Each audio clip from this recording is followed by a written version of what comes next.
नमस्कार दोस्तों, मैं यहाँ नमदित एडल यानी हमारी खोज नामक समाचार चैनल के माध्यम से कुमारी कंडम या कुमारी महाद्वीप अध्याय 1 को प्रस्तुत कर रही हूँ, जिसमें हम मरुदम भूमि के लोगों की जानकारी प्राप्त करेंगे।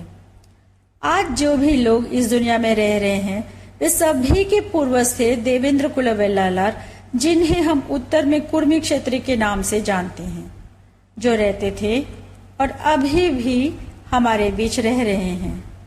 मरुदम भूमि के लोग वे हैं जिन्होंने महान चेरा, चोला और पांड्या साम्राज्यों का निर्माण किया, जो कुमारी महाद्वीप या कुमारी कंडम में रहने वाले प्रारंभिक तमिल थे। प्राचीन काल के दौरान उन्हें पांड्या कहा जाता था। महान सम्राट चेरा, चोला और पल्लवा पांड्या नाम के एक विशाल बरगद के पेड़ की 3 प्रमुख शाखाएं थी, जिन्हें पांड्यास कहा जाता था। अगर आज दुनिया में रहने वाले सभी मनुष्यों के जीनों का सावधानी पूर्वक परीक्षण किया जाए तो यह मल्लर नाम का एक जीन होगा। कुमारी महाद्वीप में रहने वाले लोगों की एक विशेष जाति जो समुद्र में डूब गई थी। कुमारी महाद्वीप वर्तमान भारत की भूमि के रूप से 10 गुना विशाल था। वर्तमान परिदृश्य में तमिलनाडु प्राचीन काल के कुमारी महाद्वीप का 2% भी नहीं है, तो हम कल्पना कर सकते हैं कि इतने विशाल क्षेत्र पर शासन करने वाले पांड्य राजाएं कितने शक्तिशाली थे। देवेंद्र कुल वेलालार या कुर्मी पांड्यों के वंशज हैं, जिन्होंने अपनी सेना, मौद्रिक और राजनीतिक ताकत के साथ कुमारी महाद्वीप पर आक्रमण किया। कई पुरातन पंथी और इतिहासकारों ने इस महाद्वीप को नावलन द्वीप, लेमोरिया महाद्वीप, कोंदवाना, सांबा द्वीप समूह और समुद्र के साथ रहने वाली दक्षिणी क्षेत्र कहा। कई शोधकर्ताओं ने 1960 के दशक से 1970 के दशक तक जलमग्न कुमारी महाद्वीप की खोज की एक श्रृंखला का संचालन किया। अपने शोध के अंत में उन्होंने एक नक्शा तैयार किया। मानचित्र के अनुसार यह नोट किया गया था कि अरब सागर के दक्षिण से नदियों के साथ साथ उत्तर में मालदीव के साथ मिलकर लक्षद्वीप तक के नदियों और दक्षिण सागोस और हैप्पीलोगो को लेकर लगभग 2000 मील की दूरी तक कुमारी महाद्वीप बनती है। नक्शा स्पष्ट रूप से दर्शाता है कि कुमारी महाद्वीप लगभग 20 फीट गहराई के समुद्र में डूब गया था। समुद्र के ऊपरी परत पर एक कंप्यूटर जैसे स्क्रीन को जहाज के आधार पर स्थापित किया गया था। इसने अल्ट्रासाउंड तरंगों को रिकॉर्ड किया था जो समुद्र के तल में घुस गई थी। 10 साल की कड़ी मेहनत के बाद शोधकर्ता एक नक्शा बनाने में सक्षम थे। उन्होंने उत्तर से दक्षिण तक समुद्र के बीच में सबसे लंबे ऊंचे पहाड़ को देखा। उन्होंने इस तथ्य को मान्यता दी कि इस पर्वत को संगम साहित्य में कुमारी पर्वत और मेरू पर्वत कहा जाता है।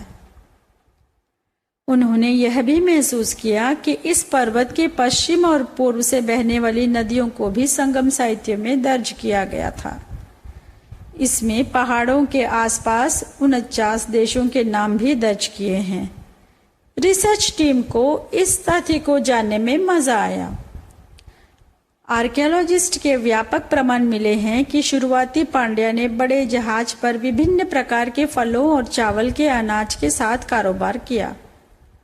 भारत, अफ्रीका, मेडागास्कर और ऑस्ट्रेलिया कुमारी महाद्वीप का एक हिस्सा था। आइए देखें कि कुमारी महाद्वीप के लिए लेमोरिया नाम कैसे पड़ा। यह नाम लेमोरिया नामक प्रजाति के नाम से लिया गया है, जो एक विशेष श्रेणी के बंदरों से संबंधित है। यह प्रजाति अभी भी अफ्रीका, मेडागास्कर, ऑस्ट्रेलिया जैसे देशों में पाई जाती है और इस प्रजाति के एक किस्म जिसे लॉरिस कहा जाता है अभी भी भारत में पाई जाती है। हालांकि आज ये देश मीलों दूर लगते हैं, लेकिन प्राचीन काल के पांड्यों ने इन देशों को एक ही कुमारी महाद्वीप का हिस्सा बनाया। यही कारण था कि कुमारी महाद्वीप को लेमोरिया कहा जाता था। फिलिप्स क्रेटर वह व्यक्ति है जिसने पहली बार महाद्वीप का नाम लेमोरिया रखा था। विद्वान के अप्पादुरै ने अपनी पुस्तक कडल कोंड तेन्नाडु यानी समुद्र में डूबा हुआ दक्षिण देश में लिखा है कि इस महाद्वीप में रहने वाले लोगों की आंखों के बीच हरे मटर की तरह एक छोटा सा भाग हुआ करता था और यह बहुत ही नाजुक हुआ करता था। इसके कारण उन्हें भविष्य में होने वाली कुछ घटनाओं के बारे में पहले से ही जानकारी होती थी। कवि कन्नदासन ने भी अपनी पुस्तक में इस तथ्य को उद्धृत किया है।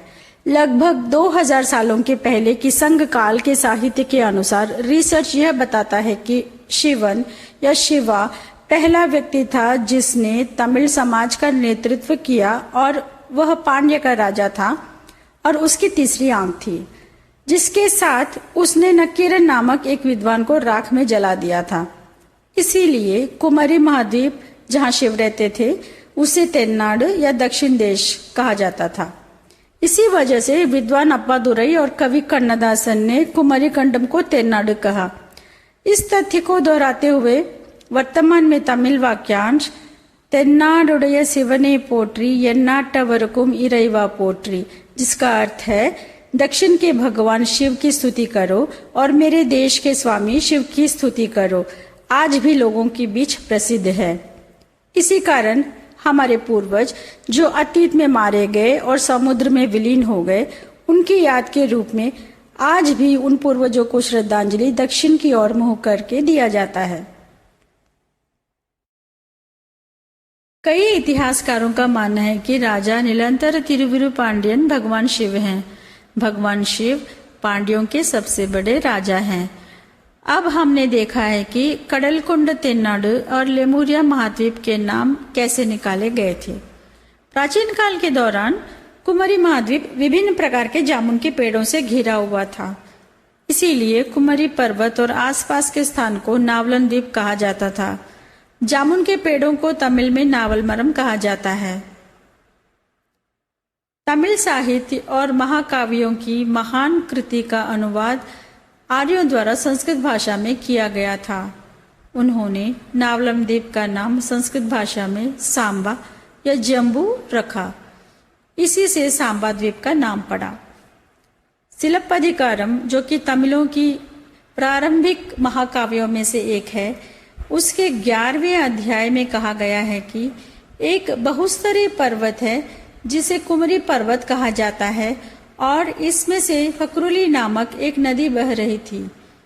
एक घातक सुनामी आई और उन्हें घेर लिया और उन सभी को डुबो दिया। जैसे कि कुमरी शब्द का प्रयोग सिलप्पदिकारम में किया गया था, तमिल विद्वानों और इतिहासकारों ने उस महाद्वीप को कहा जो समुद्र में डूबा है और जिसे कुमरी महाद्वीप कहा जाता है। इतिहासकारों और पुरातत्वविदों पांड्या, जिन्होंने कुमरी महाद्वीप नामक इतने बड़े महाद्वीप पर शासन किया था, उनकी क्षमता से आश्चर्यचकित थे। मेरू पर्वत उत्तर से दक्षिण तक फैला हुआ एक विशाल पर्वत था जिसकी वर्तमान में किसी भी पर्वत से तुलना नहीं की जा सकती है। यहाँ तक कि वर्तमान पश्चिमी घाट और हिमालय भी कुमरी महाद्वीप के मेरू पर्वत से मेल नहीं खा सकते हैं। कुमरी, पेरू, बकरोली और कन्नी नदियां मेरू पर्वत से बह रही थी। कावेरी, गंगा और ब्रह्मपुत्र की वर्तमान नदियों की तुलना में ये नदियां आकार और लंबाई में बड़ी थी। तेजी चाल चलने वाली नदियों का उपयोग विभिन्न फसलों की खेती के लिए किया जाता था। तमिल वाक्यांश वेंदन मेयर तिरुपुनल उल्लंघम कुमरी खंडम से ही उद्भूत हुई। तत्कालीन मदुरई, कपटपुरम, कोर्की जैसे शहरों से उद्भूत मुत्तमिल संगम भी कुमरी महाद्वीप के काल का ही है। स्कंद पुराणम में ताजे पानी की नदियों को कुडिलई, सिवई, धरनी, सुमलई और सिंगई के रूप में विभाजित किया गया है। अगर आप धरनी और सिंगई नदियों के नाम पर नजदीकी नजर डालें, यह हमें तिरुनेलवेली के दक्षिणी भाग में बहने वाली तामिराबरनी नदी के बारे में याद दिलाता है, जैसे सिंगई हमें गंगा नदी की याद दिलाती है। मेरू पर्वत के नाम को मरुदम भूमि से निकाला गया है। जब भी आपदाओं के कारण एक बदलाव होता है, पांड्या के लोगों के लिए ये प्रथागत है कि वे अपने नव बसे स्थानों का नाम पूर्व निवासियों के नदियों या पहाड़ों के नाम पर रखें।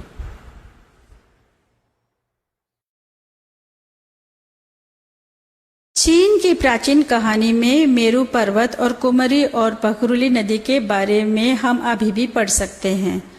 भारतीय पौराणिक कथाओं में कहा गया है कि मेरू पर्वत का उपयोग अमृत प्राप्त करने के लिए समुद्र मंथन में किया गया था। भगवान इंद्र, जो देवेंद्र कुलवेलार यानी कुर्मी क्षत्रिय के देवता थे, उनके लगभग 50 नाम थे। मंदिरन उनमें से एक था। मेरू पर्वत को मंदिरा पर्वत भी कहा जाता था। भगवान इंद्र को मंदिरा पर्वत के राजा के रूप में भी जाना जाता था। भगवान इंद्र की बेटी में से एक का नाम मंदिरा मालय था। तो हम स्पष्ट रूप से देख सकते हैं कि मंदिरा मालय का नाम मंदिरा पर्वत के नाम पर रखा गया है, जो कुमरी महाद्वीप के मेरू पर्वत का दूसरा नाम है। भगवान इंद्र को 64 प्रकार की कलाओं के बीच जादू की कला का विशेषज्ञ कहा जाता था। उन समय के संतों ने जादू की इस कला को इंद्रजाल कहा था। हिमालय के एक हिस्से को अभी भी मेरू पहाड़ियां कहा जाता है। उत्तराखंड में पर्वत श्रृंखला में से एक को अभी भी मेरू शिखर कहा जाता है। केरला में पश्चिमी घाट के एक से अधिक पहाड़ों को मेरू शिखर कहा जाता है। पहाड़ मेरू के नाम सुनकर आज भी हमें अपने पूर्वजों की क्षमता और शक्ति के बारे में खुशी और गर्व महसूस होता है। नमद तेडल समाचार चैनल कुमरी महाद्वीप के मरुदम भूमि के लोगों के भूले हुए जीवन और संस्कृति को बाहर लाने पर गर्व करता है। ओडिशा बालूजी, मासो विजेता, लीलेंद्रन पांडियन और अन्य शोधकर्ताओं और विद्वानों की मदद से हमने यह श्रृंखला शुरू की है। हम आपसे इस पर हमारा समर्थन करने का अनुरोध करते हैं। हम शिलालेख विभाग, आर्कियोलॉजी विभाग, तंजावुर तमिल विश्वविद्यालय के शोधकर्ताओं और अन्य लोगों का धन्यवाद करते हैं, जिन्होंने इस यात्रा में हमारी मदद की है। अगले एपिसोड के साथ आने वाली वीडियो में देखें। तब तक के लिए धन्यवाद।